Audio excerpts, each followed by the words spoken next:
And we are live, ladies and gentlemen. Welcome to the New York Mets post-game show. It's your boy CP.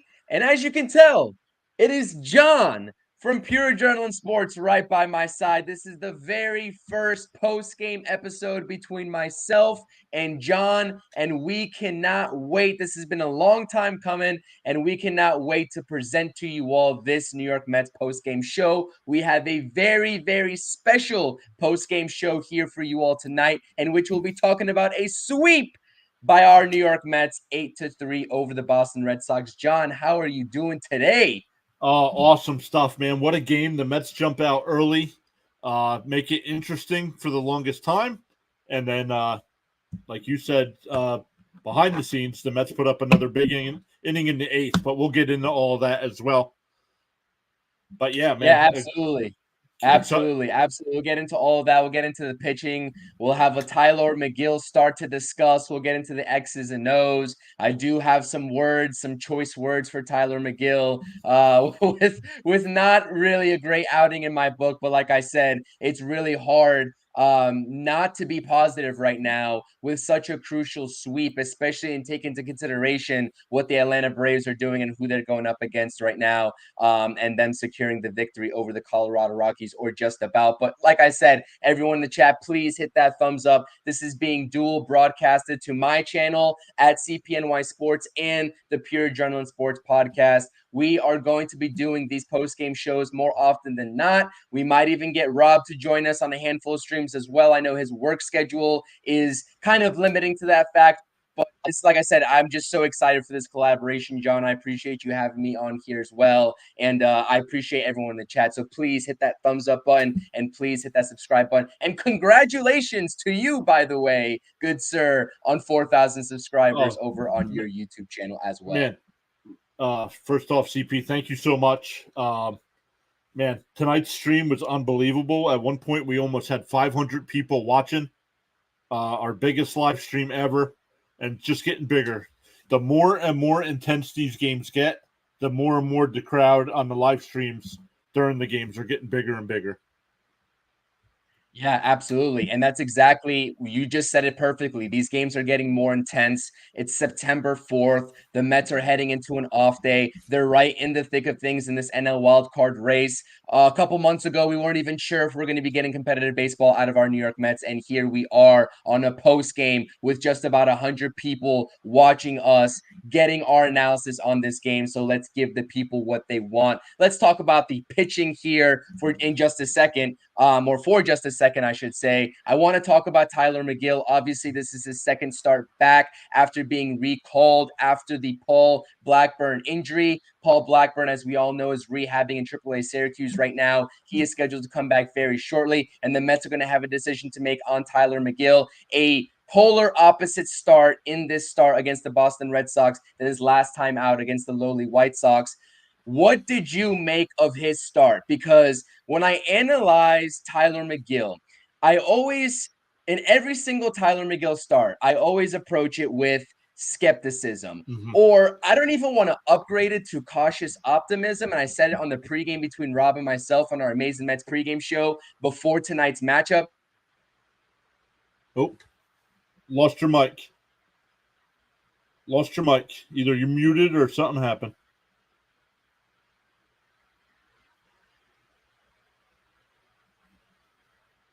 Am I all good? There you go. Okay. Technical difficulties here on the very first post. That's all right. I definitely apologize about that. But I'm trying to, I guess, gauge your thoughts and opinions on this Tyler McGill start, because every single time I go into a Tyler McGill start, I approach it with a lot of skepticism. And the reason for that is that I truly don't think he's fully caught the grasp of commanding his full arsenal. If you look at the 60 plus pitches that he threw today, and Carlos Mendoza pulled a quick trigger on him in terms of taking him out of the game in that situation in the fourth inning and bringing in Alex Young. But you look at the pitch distribution of his 67 pitches, 30 plus of those were four-seam fastballs and 14 of those were cutters. He only threw the slider about 8 times. He only threw his splitter, right? The new pitch that he was trying to work into his arsenal 2 times tonight. So And I see this varying degree of the pitch selection out of Tyler McGill. I'm not saying it's just him calling these pitches. I'm not saying it's just the catcher. I'm not sure exactly who's calling these pitches for these guys day in and day out. I know some guys like Luis Severino call their own pitches, but a guy like Tyler McGill, when you have a new pitch, when you're still trying to figure out the command of all your pitches, it's just a little bit of an eyebrow raiser. But like I said, want to talk about that just briefly to open things up before we get into the meat and bones of this postgame, because there's nothing else negative that we should be saying about this team right now. Yeah, well, when it comes to McGill, I don't know what it is. A few years ago, I was fine with him. Didn't have, always worried about his starts. But the last couple of years, and especially this year, I just have no confidence in him. Even though he went 5 1/3 his last outing tonight, he started off great. But then, let's see here. Oh, it was the third inning. He kind of fell apart. But yeah, I just have no confidence in him. But the problem right now with Blackburn still rehabbing, right now the Mets really don't have anybody else to put in that spot. So hopefully, and with Senga not being 100% healthy yet, still you got to go with somebody, and he's got major league experience. So, but what I did like about tonight was Mendoza didn't waste any time taking him out. Other games, he's let these pitchers try to figure it out, but not tonight. So, but yeah, I have no confidence in McGill any start. Yeah, 100%. And I do think that Tyler McGill will get pulled back down. He has 2 options remaining on his contract. So the Mets are very flexible in terms of replacing him very easily when Paul Blackburn is ready to go. Like I said, McGill can catch lightning in a bottle. We've seen that in a handful of starts. I do think he has a lot of upside in terms of the raw talent, but he just hasn't been able to fully put it together in his MLB career. But what I will say on the flip side of things to make this a little bit more positive, right? The bullpen showed up tonight and they did the job, especially getting called in there early. We saw the 2 lefties. We saw Huascar Brazaban. At one point, it was back-to-back innings of crucial double plays that the Mets got to get themselves out of jams. Yes, we would like to see the walks, especially out of the bullpen in close games, sort of dwindle down just a little bit. But the fact that these guys are able to navigate through tough waters and make the proper pitches, and that big pitch, whether it's getting the ground ball double play with a runner on first and third with less than 2 outs, or getting that crucial strikeout, is absolutely, I guess, a confidence booster for me, but not really me, because I've always been a firm believer in this bullpen. If you all know me, if you all been paying attention to my channel, I'm a firm believer with the names on this roster, names strictly speaking, and the stuff that they have: Maton, Brazaban, Stanek, the 2 lefties. It doesn't matter. Edwin Diaz, whoever you throw out there, Reed Garrett. I love this bullpen on paper. Sometimes, right, the talent on paper doesn't translate, and we've seen that in recent weeks with this bullpen. But for the longevity of this season, from now until the end, John, I have full confidence in them. What about you? And I give you credit for that, because when I found you and Rob doing shows, you're 100% right. You have been 100% on top of this bullpen. I thought you were a little crazy, but as the games are getting bigger and bigger, they're coming through. Now, a couple of hiccups tonight with Maton with the what do you have back-to-back singles there when he came in, but he gets out of it. So kudos to you for being on top of it all this way. And now in these big game situations, they're all coming through in big spots. Like you said, what do we have? 5 shutout innings tonight. So, and against the good Boston Red Sox team. So, we get a couple. I don't want to say easy series coming up, but definitely not the level of competition as the Red Sox should have been.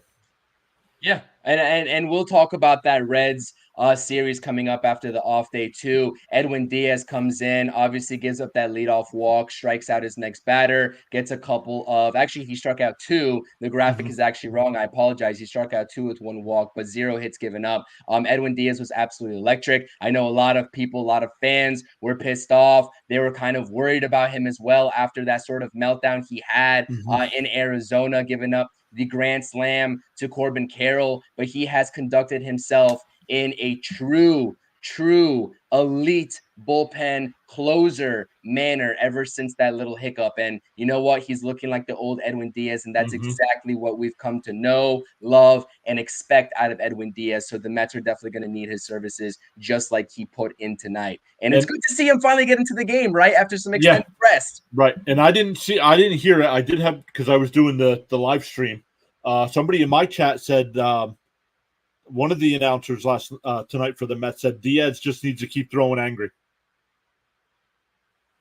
Absolutely. I didn't hear who it was, but they said one of the guys said it. So yeah, absolutely. I mean, that is not even a question about it. You take a look at the slider that he threw to Corbin Carroll on that grand slam, right? And then you take a look at what he did the next day. I believe he threw 18 pitches the next day for the save in that tight ball game, and about 17 of them were fastballs. And he was rearing back 99, 100. He even has one in his back pocket if he rears back far enough. So like we know he has that electricity, and you can tell when he's out there throwing with a purpose or if he's out there throwing that slider unnecessarily, because there's not many guys that are going to catch up to that fastball high and in with that type of run coming in at their hands. There's simply not. That is something that Edwin Diaz excels in, and I really do appreciate Francisco Alvarez being that kind of general back there and instilling that confidence again in Edwin Diaz when he seems to lose it a little bit. But honestly, you know what? The pitching was fantastic today. Outside of Tyler McGill, the bullpen gets it done, and the Mets get the win.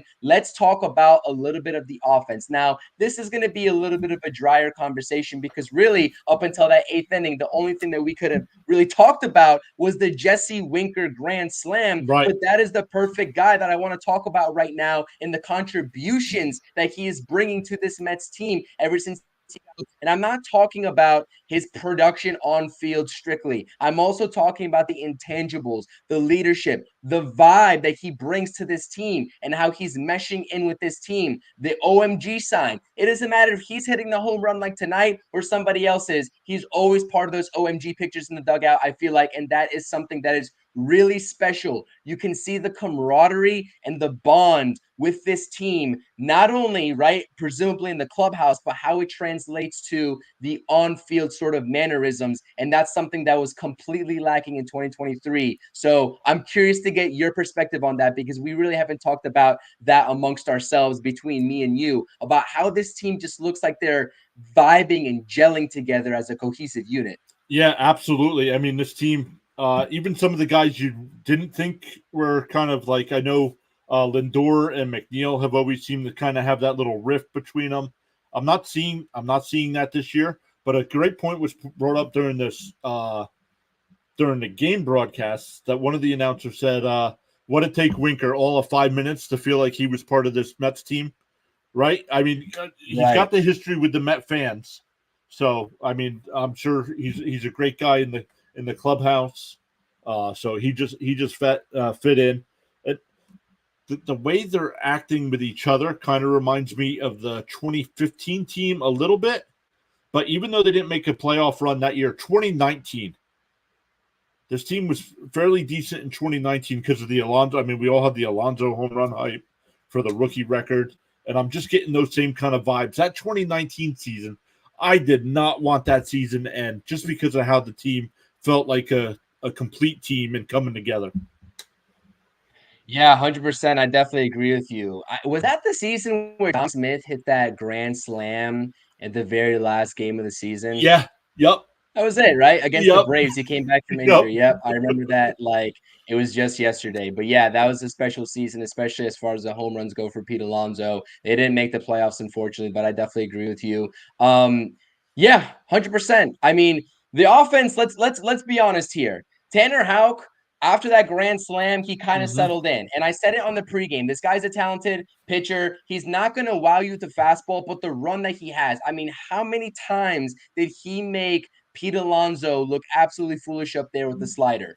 About 3 or 4 separate occasions. And I know that Pete Alonso has perpetually struggled against that down and out slider. And that's no surprise that he was kind of swinging and whiffing at that. But like, there's just something about Tanner Houck and how he was able to settle in after that grand slam. A lot of other pitchers surrender a grand slam and they kind of, the wheels kind of fall off, but not him. And that's kind of a credit to him. But at the end of the day, the Mets Pitching was able to weather the storm just enough after the Tyler McGill meltdown, and obviously the offense comes through in the 8th inning. Not really not really thanks to their hits, more so because they had 4 or 5 different walks, the Boston Red Sox pitching in that 8th inning. But yeah, 100%. This offense, right? We say it all the time in the pregames, and I'm curious to get your take in terms of how just like deep this offense is in your mind, because I take a look at the everyday lineups that Carlos Mendoza puts together, whether it's Tyrone Taylor, whether it's JD Martinez when he comes back, whether it's flip-flopping Alvarez and Torrens, or deploying a dual catcher lineup where one is catching and one is DHing. It doesn't matter what sort of combination Carlos Mendoza throws out there. I'm confident in this offense to put up runs every single night in and night out, no matter what the personnel is. So I'm curious about what you think on that. And also, just like anybody in this lineup that you are like, I guess, watching more so than the rest. Is there anybody in this line that you're watching more so than the rest? I'm very curious about that. Yeah, a couple things though. To go back to Houck, I have never watched him pitch. So tonight was the first night, and like you said, after he gave up that grand slam, he retired 13 Mets in a row, and 6 straight strikeouts as well. So he was unbelievable. But this team at the trade deadline, I know Met fans were kind of split between Winker and getting Conforto, and I was on the Winker side. So I wanted Winker. Winker's fastly becoming one of my favorite Mets. I don't know if he's under contract at all after this season, but hopefully they can keep him around as well. But man, this lineup, it's even though it can be frustrating, like tonight, 4 runs in the first, then they go the rest of the game without doing anything, really. I mean, they did have 1 inning where they got back-to-back hits with 2 outs, but really nothing much after that. So they kind of get frustrating to me still. Even though they put up 8 tonight, it's weird to think you can complain about the offense. But it seems like a lot of games and a lot of our live streams, you'll see it in the chat where it'll say, remember, I know it's a frustrating start, but once the Mets get through the third time through the lineup, when they start that third time through the lineup against the pitchers, that's when the offense usually comes to life. So I don't know. It's tough to see. On paper, if you look at this lineup, you're like, man, this team's going to score, 5+ runs almost every night. But then you get some games where nothing's happening. And I mean, I know that's why they play the game, but just gets to be frustrating. Even though we're 12 games over 500 now, it's still very frustrating when, we're still – people in my chat will be like, well, think about where they were in May and where they are now. But still, it's still okay to be frustrated with this team, even though we're playing well. Yeah, 100%. Because like I always preach when I talk about the Mets, I want to see a good process, right? Mhm. Because good process leads to good results.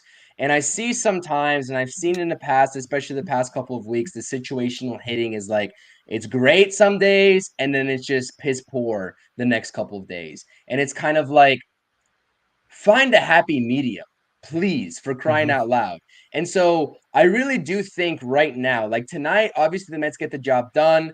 I would like to see a little bit more consistent offense because they front loaded their runs today in the front end and then in the back end. Obviously, last night in their win, they got off to a slow start against Cutter Crawford. But at the end of the day, it almost seems like I'm kind of nitpicking when it comes to that. And I really do think on a night in and night out basis, at this point of the season, I'm seeing more good at bats rather than bad at bats. With the exception of Pete Alonso for the most part, right? I mean, I know he's putting the ball over the fence on a more consistent rate over the last 7 or 8 games. He's still striking out at a very high clip. He's still chasing a lot of pitches as well. But also, one guy that I want to shout out, in addition to Mark Vientos, because Mark Vientos had a hell of a game. He had a couple of great swings today following up his home run from last night. Francisco Alvarez. Obviously, he has a couple of brutal at-bats in the first couple of times up last night. He gets that opposite field ground ball single to the right side.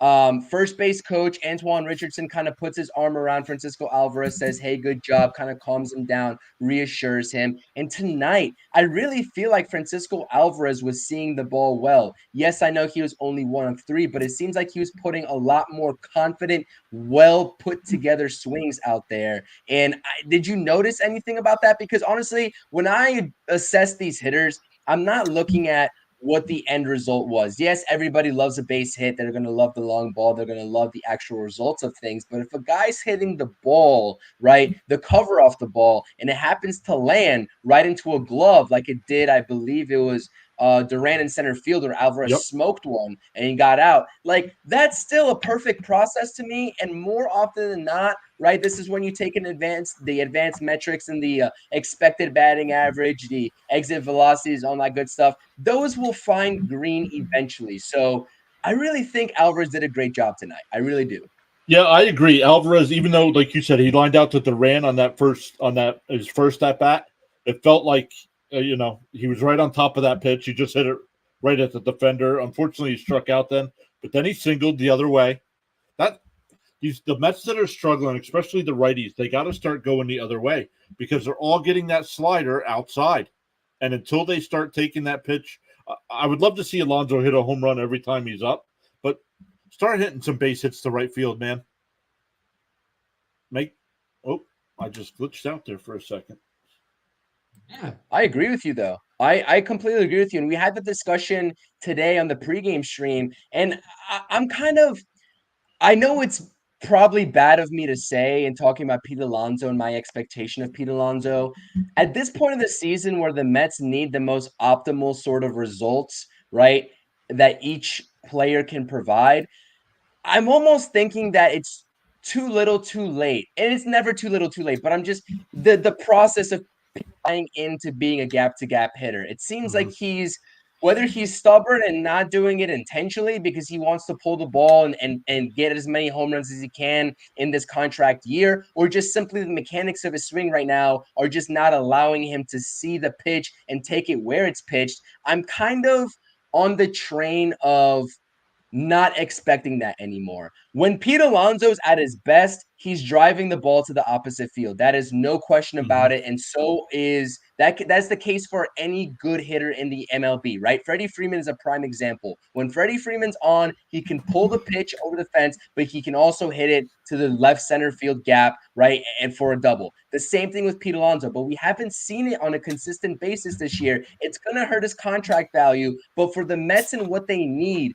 from right now tonight on September 4th all the way until the end of the season in hopes of making a playoff appearance, I really do think at the very minimum we need to see the home run production from Pete Alonso that we've seen over the past week, because he's put about 4 balls over the fence. There's been a lot of different stretches of this season where it was like 30, 40, I dare I even say 50 at bats in between a Pete Alonso home run, and that's simply unacceptable if he's not being that gap to gap hitter. He has to do something else, and that something else is just putting the ball over the fence.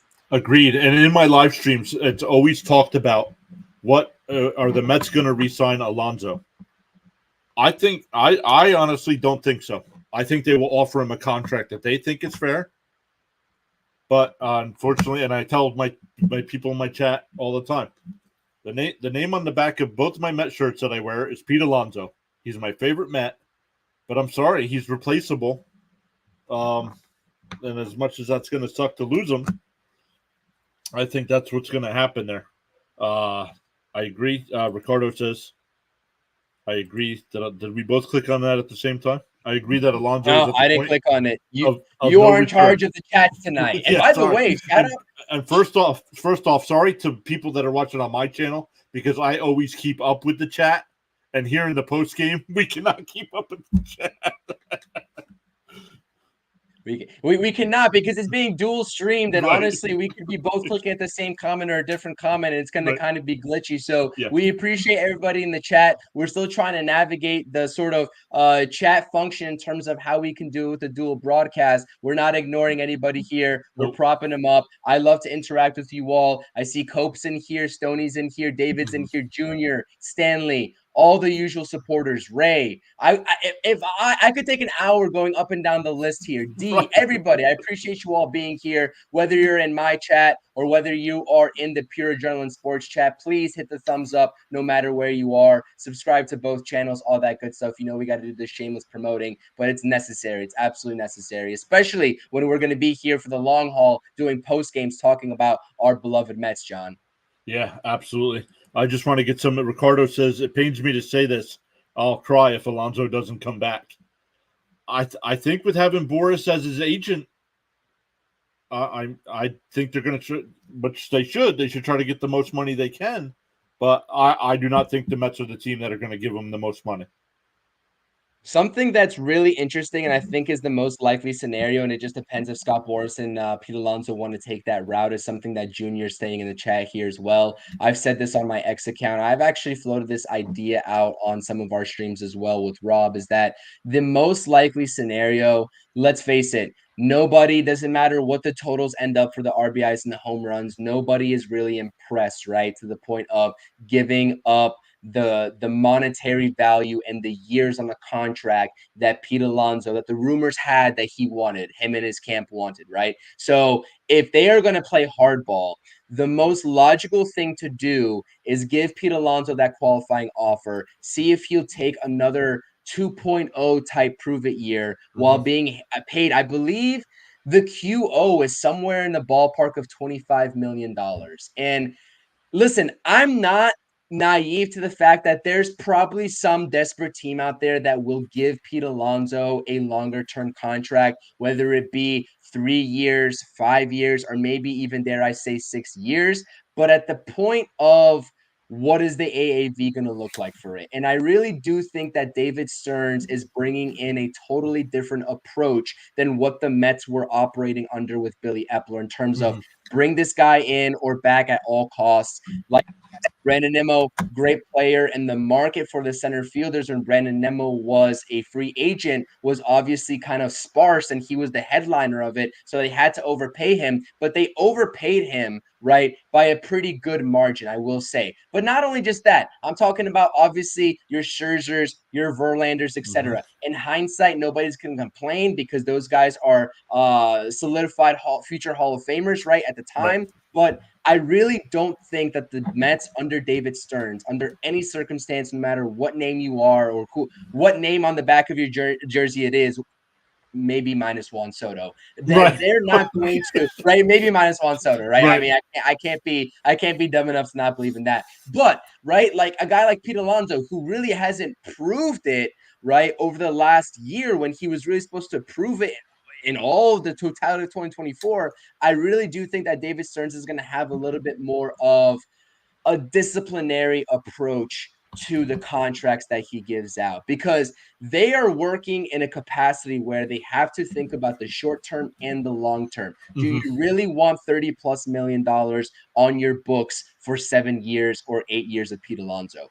I think a lot of people and the Alonso super fans, such as yourself, are starting to come to that realization. Now, let's say David Stearns approaches his camp and saying, and I don't want to kind of take this stream and talk about Pete Alonso this offseason because we hear plenty of Pete Alonso talk from talking Mets with Rob already, and I want to reserve that for him, right? You know that as well as I do.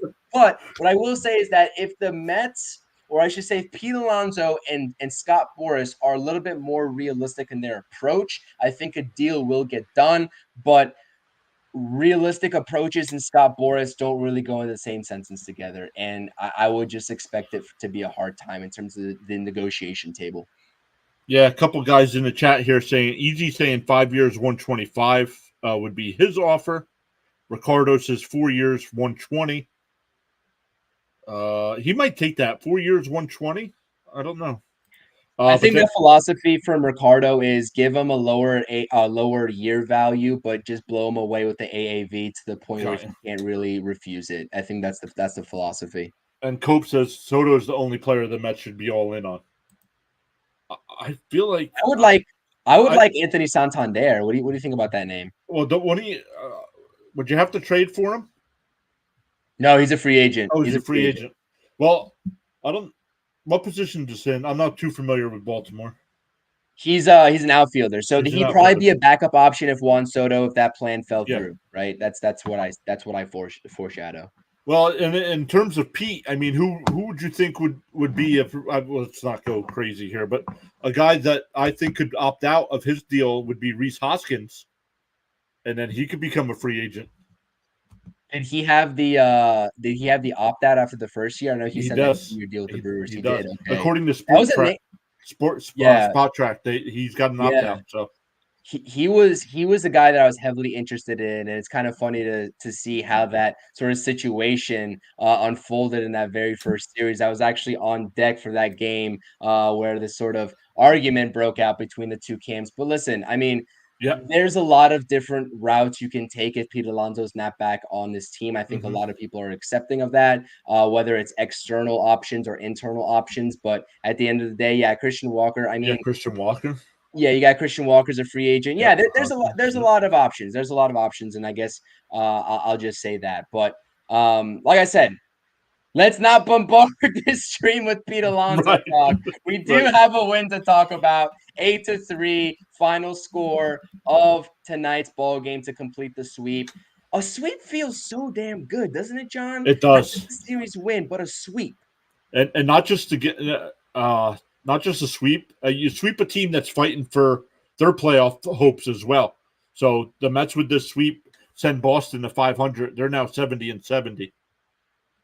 So one team heading in the right direction in our Mets, and the Boston Red Sox on the way down.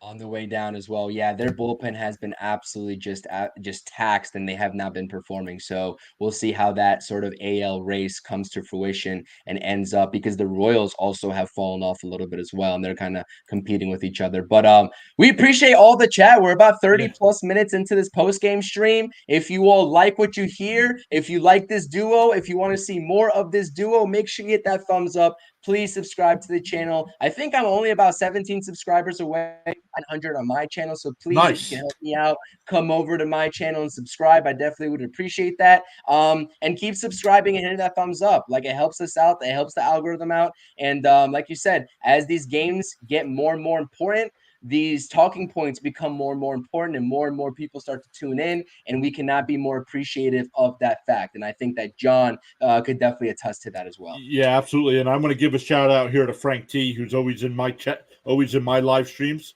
After we won that last game in Arizona, Frank said the Mets would go on a 10-game winning streak. And we have not lost since. What's tonight? Win 7? It's win 7. Yeah, so let's go.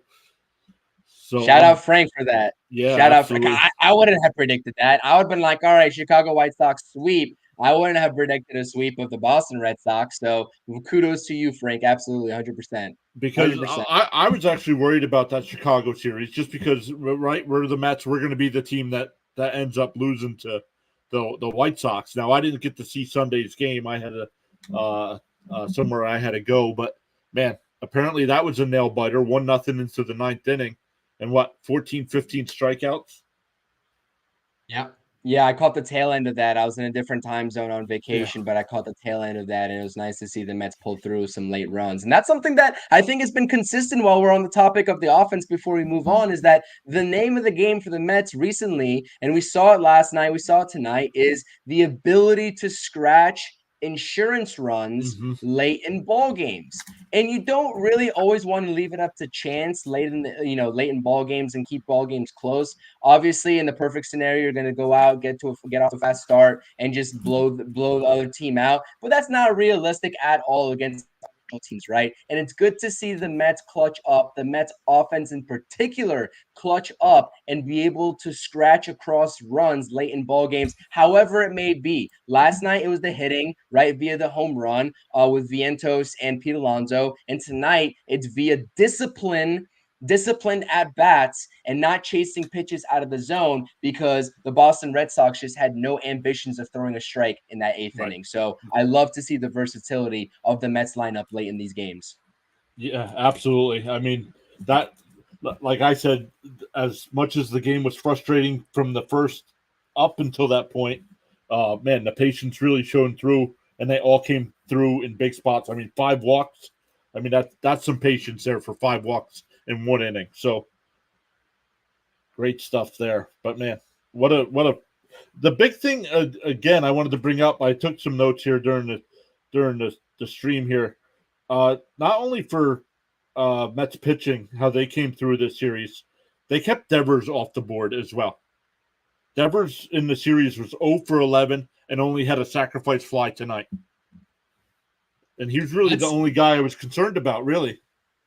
Right. That's unbelievable. That guy's a talented hitter. I know he's dealing with some upper extremity sort of injury and soreness, but like that guy's a premier hitter. He's getting paid like one with his extension that he got from Boston. And the Mets pitchers did a great job in terms of neutralizing him and making him a non-threat, especially in some key situations. And like Junior's saying here, in one of those situations and talking about the defense and all the double plays that the Mets got out of their bullpen, right? And they just so happened to just roll over to Jeff McNeil or to Francisco Lindor for the double plays 3 times in a row. Mm-hmm. One of those double plays, I believe, forgive me if I'm wrong, I believe it was Alex Young who got brought in for Tyler McGill, and that's who induced the double play on Rafael Devers.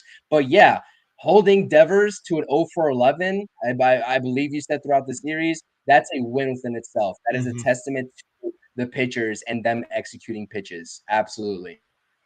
Yeah, like you said, 3 straight innings of double plays to end the innings, fifth, sixth, and seventh. But also go back to the fourth inning when they picked off Alvarez picked off the runner at first base to end the inning. I honestly, Awesome. I complain about that a lot during the streams. I really don't like when Alvarez does that because I think he throws the ball past Pete quite often. But man, tonight was perfect. They had him picked off perfect. He's a little bit of a loose cannon, Mm-hmm. Alvarez is with his pickoff attempts, no matter what base it is, whether he's throwing behind the batter to third base or especially that first base toss, like you said, with Pete Alonso. It's always sort of a crapshoot, but he caught the runner slipping tonight and worked out. A lot of people have been getting on Francisco Alvarez's defense, and listen, deservedly so, deservedly so. But I think what I saw from him the past 2 nights behind the dish has been very encouraging. I know he hasn't been throwing runners out at a high clip like we're used to seeing him do, and as much as Terens is doing, I know that he's let some pass balls go.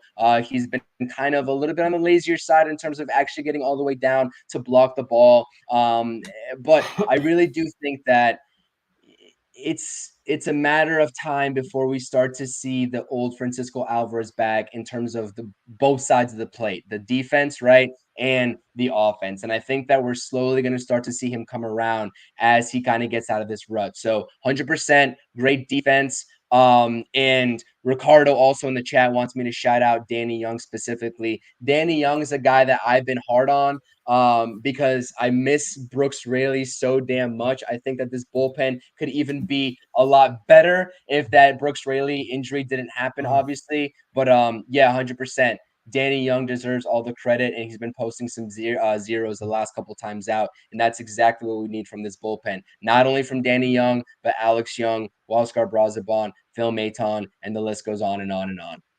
See, Frank T says finally Albie seems healthy. See, I don't think so. I think that thumb's still bothering him, and I think that could be part of his hitting problem. Not so much the catching, but I think his at bats are hurting him because of that thumb or wrist or whatever it was. Well, he takes a beating back there no matter what, even after that wrist injury. I mean, the very next game, or at least that very next series, he was just taking balls off the hand back there. And obviously, catching is just a grueling position to be in, and the ball's always coming your way, deflecting, etc. But yeah, 100%. He's the type of guy where I'm like, okay, I know he's not going to sit because he has a little bit of a nagging injury. If he can play through it, even if he has minimal pain, he seems like the type of player, whether it's due to his age or just his competitive nature, he's going to go out there and be there for his team and go out there and play. And I respect that 100%. I love those types of warriors. But there's a certain point where I would hope the coaching staff and the medical staff take the decision out of his hands if he is truly hurt. But if he's out there on a consistent basis, of course, everybody's dealing with a nagging injury, but I'm going to presume, me personally speaking, that he is good enough to go out there and make contributions to the team. So that's why I don't really talk about the injury, but 100% being a catcher and with as much of a multitude of injuries that he's had to his hand, I would not put it past anybody, right, that he's dealing with something in that wrist or that hand. Mm-hmm. Absolutely. That thumb is definitely bothering behind the plate. Yep. Congrats on 4K. Just saying hi. Hey, Suited Duck. Suited Duck is a Phillies fan. Phillies fan in the chat. All right. Yeah. All right. I'm not going to start talking about the NL East crown at this point because the Mets are kind of right there with a couple of games to play against the Phillies, but we'll cross that bridge when we get there. But shout out to the Suited Duck for sure. Darren says Mendoza managing to win by not waiting to pull the plug on McGill tonight. And I give him credit for that tonight, not only on McGill, but any pitcher. He came and pulled the plug as soon as he thought they were done. That's the beautiful thing about Carlos Mendoza to me, and I think that he's really going to have consideration for manager of the year, no matter where the Mets end up. Obviously, his case is a lot more justifiable if the Mets actually make the playoffs in his first year. But there's been instances where you've seen him go out there and give a pep talk to Luis Severino. We're kind of wondering if he's going to pull Luis Severino or maybe Sean Manaea in the later stages of the game. He goes out there, takes the mound visit instead of Jeremy Hefner. Gives him a couple of words of encouragement, right? And says, this is your out to get. This is your inning to have. And there's other instances, like you said, tonight and many other occasions where he has the quick trigger and he wants to mitigate any sort of extensive damage as much as possible. And I really do commend him. He's not going to hit on 100% success rate with all these decisions. That's just not feasible. And no manager in the league is going to hit 100% on their decisions. And I think a lot of Mets fans expect that. And I think that if you are one of those Mets fans, you should temper your expectations with that. But I think that all in all, the soundness in which he is making his decisions with in terms of the rationale, I can put myself in his shoes and I can be like, I know what he was thinking there, and I trust in that process, even if it doesn't work out in that instance. Maybe 9 times or 8 times out of 10 that would have worked out, and that bad decision, quote unquote, was just a one-off fluke. So yeah, 100%. Mendoza's been pushing all the right buttons. We've been saying that for this whole entire season. Rob and I have. Yeah, Caps here with dropping some information. Mets bullpen since Phil Maton has become a Met. ERA 9th, opponent's average 1st, opponent's OPS is 3rd, whip they're 7th, and strikeouts are 2nd. And he said that is MLB rankings, not National League rankings. So when I said that this was a top 5 bullpen, it wasn't really a stretch, was it? And I'm not, and if you're in this chat, I saw him in this chat earlier. MEZ, I know you're in this chat. I'm looking directly at you, MEZ. Thank you, Daniel, for pulling that up for me, because MEZ and I go way back in terms of me calling this Mets bullpen elite, and I want to make sure that he realizes what Daniel just put in there. I understand that all the categories are top 5. I understand that, but guys, this bullpen is a lot better than you think. And that's just the bottom line. It really is. That's and Ricardo says Maton definitely a great move. I thought nothing of it at the time. Was that the one for cash considerations? No, they sent a prospect over for Maton. Oh. I just forgot who it was. Oh. I forgot who it was. Gonna kill me now that I don't know who it was. Raymond says great. But anyways, regardless, getting that type of production from a reliever that you got 3 whole weeks before the deadline is insane. That's just a testament to David Stern's genius. That was a terrific move. Terrific. Cope says we gave our bullpen so much crap earlier this year. The turnaround has been amazing. Well, look at all the guys. I mean, I couldn't even tell you who. Well, I know a lot of the guys got hurt, but I couldn't tell you who some of the guys were at the beginning of the year that are no longer here. Yeah. Yeah, I mean, it's been the perfect storm. Obviously not the injuries aside, but when you take a look at the personnel and the guys that have come out of the blue, right? Come out of the blue. Reed Garrett, Daniel Nunez, right? Those guys, where do they come from? Having the resurgence of a guy like Edwin Diaz after he went and he got put on the IL after a couple of blown saves, right? We were all kind of wondering how he's going to bounce back from that major injury. Obviously, Brooks Raley was a huge, I guess, injury hit to this bullpen, but they kind of just strapped up and put something together. Now you have a tandem of Alex Young and Danny Young, and you have all the additions at the deadline and Huascar Brazaban, Phil Maton, Ryan Stanek. Like, this is just a perfect storm, and it takes a sort of genius, right? And I love to call David Stearns a genius. I really do, because with the amount of injuries and unfortunate circumstances in Jorge Lopez situation and the Edwin Diaz suspension, even like to be able to say that the Mets bullpen weathered that storm with the personnel that they currently have or did have at one point in the season is just truly freaking amazing. It really is. Ricardo is willing to drive McGill to the airport free of charge.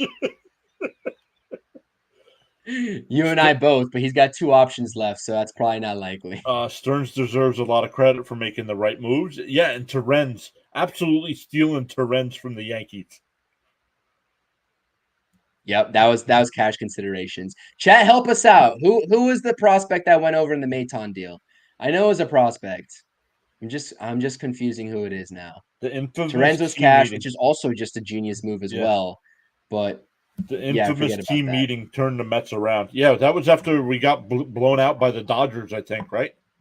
I mean, man, the Mets were at a low point. So let's see. What's the chat got going? Good starting pitching. Peterson, Manaea, and Severino. That and Manaea, that's going to be, because I believe Manaea's got to opt out. So that'll be something we'll have to keep an eye on. Definitely worthy of a re-sign. I think Luis Severino as well, but we'll definitely monitor that situation. I mean, Shamanaya. Oh, Daniel said it was player to be named or cash.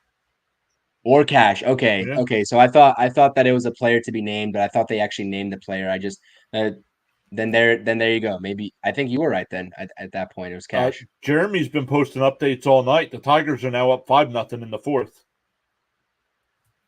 Let's see that continue. I really don't think that the second wild card at the very is out of the question. I really don't. Yeah. I don't. And I don't think the Padres or the Diamondbacks are that much better than the Mets. I mean, we just played a series with both of them, and we hung in there toe to toe. So like, and we have the you know what I mean? tiebreaker against both those teams. Exactly. So it's not out of the question. Keep winning ball games, and good things will happen. That's the bottom line. Last time I say hi in here to anyone, September, my friends. What's that mean? What's up, Stoney? What's up, Stoney? After that meeting, they went from the Mets to the Lindors. Hey, and I'm all for that. I don't care what you name the New York Mets. If they're the Lindors, so be it. He is putting this team on his back. Mendoza has shuffled the starting rotation. He has moved Manaea up to Friday and Quintana to Saturday. And I think that gives Severino his full rest, right? Going Sunday. I would assume so. Let's talk about that real quick because we do have a graphic for that. And I got it right. So I did get that right, actually. I do have Manaea, Quintana, Severino. There you go. Wizardry. I somehow got that right. Sean Manaea, this is the outlook for the new series coming up for you all, right? Electric 8-3 victory tonight. We kind of went over that. We kind of got into the chat a little bit as well, but we have a series coming up. We have an off day tomorrow, so enjoy your off day. I know I'm going to enjoy the off day. I think we have a roundtable going with Hector, myself, Rob, and Hayden. TBD what time, so make sure you all are tuning into that. But new series coming up. The Cincinnati Reds have kind of fallen off of a cliff, right? Mm-hmm. I think they won tonight, but they're 67 and I got to squint here. I think 73. It says I don't 73. really know exactly what it says. Yep, 67 exactly, and 73. So, and you see the pitchers that the New York Mets have lined up here. This inspires a lot of confidence in me. Now, I'm not the most confident in Jose Quintana. Everybody should know that by now. But Sean Manaea and Luis Severino, absolutely. So this is a series, like you said, not up to the level of competition that the Boston Red Sox or the Diamondbacks or the Padres would provide, but nonetheless, a scrappy team that has a lot of good young talent that at this stage of the spoiler type season that these lesser teams are playing in right now in September, a series that you cannot overestimate whatsoever. I want to look it up right now because even though they are 67 and 73, they've outscored. They're 6 games under 500, but they've outscored their opponents by 20 runs on the season. So they're in. They're always in ball games. Probably too far out now with 9.5 out. But yeah, I actually love. I don't know who's going to go for Cincinnati in the 3 games, but I am confident, and maybe not so much out of the 3 games. Not so much in Quintana, but he's been playing pitching much better as of late. But Friday and Sunday, almost. I mean, I don't want to think of them as wins, but you almost have to on paper, right? So what do you so that's kind of a great point too. We were talking about that with Rob and myself. What do you think of these types of series? Do you go into these series against these lesser opponents, let's say like the Chicago White Sox, which ended up being a sweep, and then now the Cincinnati Reds? Do you go into these series looking at it as like you need to sweep this series? If it's not a sweep, it's sort of a dud, or do you think series win and then we move on? What do you think? Well, usually series win. I'll take 2 out of 3 every series. But since Chicago, I wanted to sweep. I was like, if the Mets don't sweep, we might not have to worry about the playoffs. But we did go in, and so even though one of the last game was only 2-0, but at least they did get the victories. And then yeah, I mean, coming into this Boston series, I wanted 2 out of 3. I'll take 2 out of 3 every time. If you have that mentality over the course of the season, you're winning 96 plus ball games. And that's about 20 plus ball games over what some people would have thought the Mets would have won this Right. season. I'm not saying the Mets are going to win 96 ball No. games. I don't think that's really realistic. But I mean, we, at least myself personally, had the Mets at the beginning of the season in the mid 80s in terms of the win column, and I was kind of looked at sideways by some fans, particularly before the JD Martinez signing. But a lot of people still weren't bought in after the JD Martinez signing. But nonetheless, the Mets are in prime position to get up right to that 85th win. With the majority of September left, they're already at 76, and you got a good opportunity here to add a couple more against the Cincinnati Reds. Listen, John, this schedule is sort of grueling. I'm not going to lie. It is grueling. Um, I'm not sure. Do we have the Marlins one more time? The pesky Marlins. I think we have maybe one more time, but I know we have the Braves, we have the Phillies twice, and then we have the Brewers. And we have the So Brewers. That's going to be tough. That Brewers that's series, tough. man. That is tough. Let me go to I the think we Mets have the schedule Marlins here. though somewhere in there. All right, we have the Reds. Then we go to Toronto and Philadelphia. Then we're back home for the Nationals and Phillies, Nationals. and Got it. then the Braves and Brewers to end the season. It was the Nationals that I was thinking of. But yeah, I mean, still, regardless, the Braves, Phillies, Brewers, that is a tough testament. And like I always say, the Mets put themselves in this position to have minimal margin of error. And if you want to go ahead and show us that you are a true playoff caliber team, you are going to beat these teams and solidify yourself as such. And that is exactly what myself, I'm sure you, and the rest of this chat are expecting out of the New York Mets between now and the end of the season, game 162. Yeah, well, Stoney says, when do we play the Braves? It's September 24th through the 26th, which originally it looks like that was only supposed to be a 2-game series because it says the 26th is a makeup from April 10th. Yeah, I forgot that they tacked that on into the later part of the season. Yeah. So that's kind of interesting. Honestly, at that point, why not? The Mets are a much better team now than they were before. So I'm kind of all in favor of that. Yep, going to Toronto, not going to be easy walk in the park either. Nope. None of these teams are going to roll over. The MLB changed it. I think this is the first year they changed it where teams were only allowed to call up 2 extra players. Where in past years, a lot of teams were able to expand their rosters much further and play a lot of young guys and get guys some playing time, but not anymore. Right, I'm Milwaukee just will be checking pitching that. their pitchers one way or another. Don't forget that long layoff for division winner. Yeah, and no, well, right now, I mean, I know we got a couple weeks left before that end of the month series there, but the Brewers right now are still fighting for that number one spot in the National League. Yeah, they are. And that's a team that surprised me as well. I mean, with their off-season departures, personnel-wise and front office-wise, I didn't really think that they were going to have a shot at repeating in the NL Central, but here they are. I mean, that's a sustainable franchise right there. Agreed. I did not expect them. I think in my preseason video I definitely did not pick them to win their division. I believe I picked St. Louis this year, but man, Milwaukee knows what's going on. And I wonder how much of these guys that are still with the team were Stearns guys. Are you talking about with the Brewers or the Yeah, Mets right now? the The Brewers, right? Brewers. Yeah. Like how Yeah. many of the guys, players on the team were either brought up through the farm system with Stearns or I would think a good majority of them, yeah. honestly. I Mm-hmm. would think a good majority of them. I think that's a safe bet. Mets haven't done well against the Brewers for a while. Nope. Mhm. Stoney says we make a pretty good team. Appreciate you, Stony.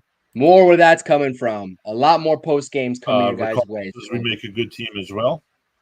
Brewers are pesky. Yes, they are.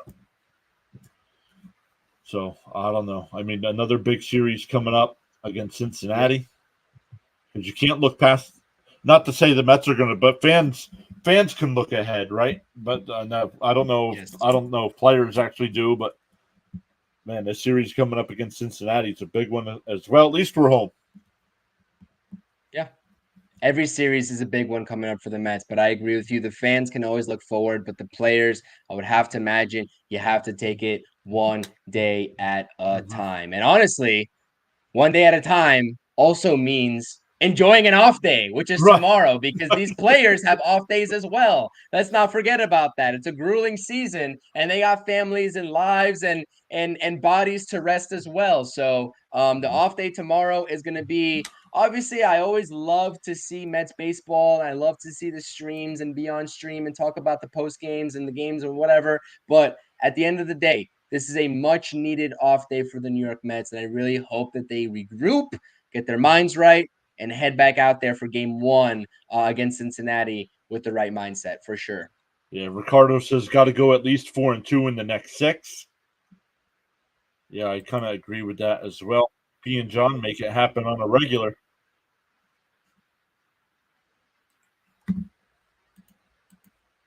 At the point, no team will lay down. They will all fight. Yep, like even the White Sox.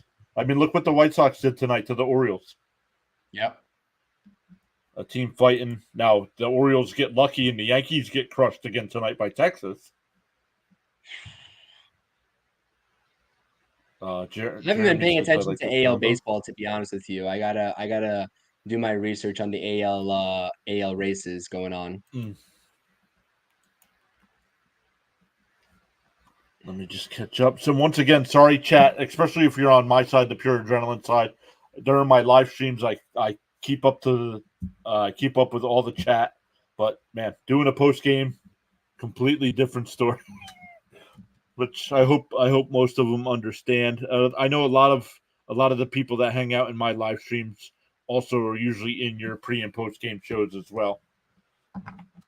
Yeah, the pre and post games are an interesting dynamic, and you'll soon figure out that you got to get as much content and talk about as much content from the game while also keeping the chat engaged. Mm-hmm. Whereas in your play-by-play streams, obviously there's a lot of downtime to get some of the comments as well. So Right. it's a completely different ball game. But I'm so excited for this collaboration. I'm sure everybody in the chat has been giving us good feedback, and they want to see more of us. So, like I said, more often than not, obviously always schedule permitting from my side. I do have a life outside of podcasting, and Right. you do as well, John. So schedule permitting for the rest of the season, this duo will be happening, and even perhaps maybe a trio with Rob coming on here as well with us. We'll make that happen for you all, and we'll be talking Mets baseball for the foreseeable future. So I definitely appreciate everybody for tuning in with us and talking about this electric sweep of the Boston Red Sox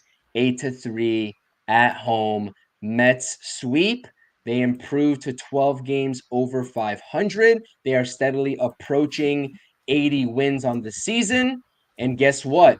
This was the first ever Pure Adrenaline Sports times CP New York Sports post-game New York Mets post-game show. And I hope everyone enjoyed it. Yeah, I hope everyone enjoyed it too. And CP, thanks for setting most of this up tonight. I love the layouts. So good stuff, man. And thanks for agreeing to do some of these as well. It's something I've wanted to add to my channel all season long. Just haven't had much time, but now that we're getting towards the end of the season, things are more critical. So want to continue building our fan not fan base, but you know, my group of people that hang out with me, especially you. You're getting close to 900 subs as well. So, guys, if you guys are on the Pure Adrenaline side, make sure you check out CP and his channel as well. Get him up over. I know I did redirect some people over you tonight, but it wasn't everybody.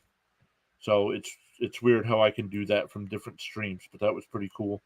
So yeah, next time add Rob for the ultimate trio. 100%. 100%. Rob. If you want Pete Alonso rants, we'll get Rob on here 100%. I mean, you'll have it. You'll have enough of it, Stanley. I promise you. And then we'll get a lot of Rob going on. But yeah, I appreciate that. Like I said, I appreciate everyone being in here. Everybody from my chat, everybody from your chat, everybody in between that may be new to either of our channels. We definitely appreciate it. We're just about over an hour here on the post game. I think we're going to be wrapping it up here. It was an electric series victory. It was an electric sweep. 8-3. The Mets get the job done, and they earn a well-deserved rest day tomorrow. And as do we. So don't include Hector. Well, you guys will get your fair share of Hector blunt thoughts in our roundtable tomorrow. So that's exactly how it's going to go down. But Jeremy, Darren, Stanley, Cope, Jr., Ray, everybody, I appreciate it. Charles all the way at the top, Stony, everybody in the chat. You guys were great. Raymond, everybody. Like Daniel, my guy, can't forget Daniel Caps. Always supporting the channel. Appreciate you all being here. It's your boy CP. That is John. This is the first New York Mets post-game show between us two in the books. And we'll see you all later. Let's go Mets. Enjoy the off day. And we'll catch you right back here, presumably on Friday. I'll catch you all later. Peace.